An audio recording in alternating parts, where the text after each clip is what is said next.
La culture française est présente aux quatre coins de l'Amérique. On la trouve par exemple au Canada, en Louisiane et à Haïti.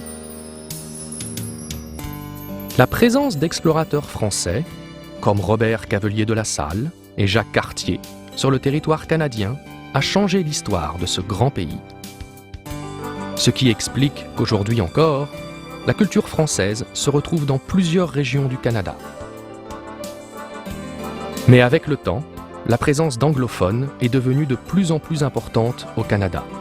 Et des villes comme Québec et Montréal ont dû apprendre à communiquer en français et en anglais. Au XVIIIe siècle, les Acadiens, qui habitaient dans la région est du Canada, ont été déportés par les Anglais. On a appelé cette déportation le Grand Dérangement. Beaucoup d'Acadiens ont émigré en Haïti et en Louisiane. Les Acadiens établis en Louisiane sont les ancêtres des Cadiens. En Louisiane, on peut encore voir de nombreuses plantations établies par les colons français au XVIIIe siècle. On y cultivait surtout du maïs et du riz.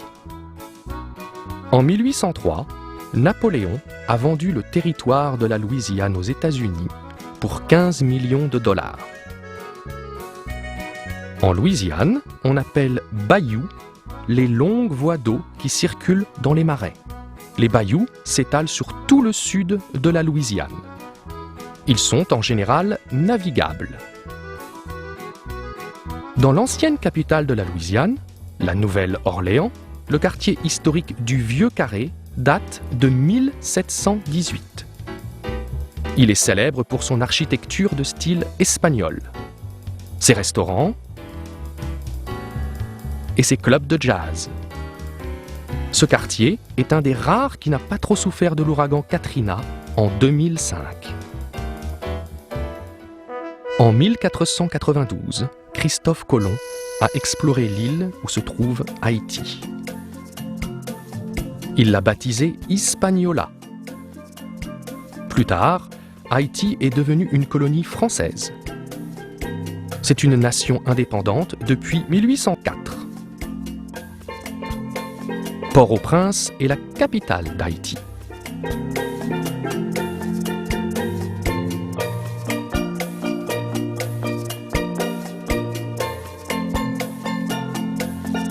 En Haïti, les montagnes occupent 3/4 du territoire, avec des altitudes entre 200 et 3000 mètres.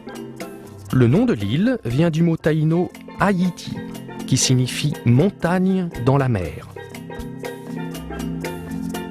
La citadelle La Ferrière se trouve sur une montagne. Elle a été construite au XIXe siècle pour défendre le nord de l'île. C'est un symbole de liberté, parce qu'on l'a construite juste après l'indépendance d'Haïti.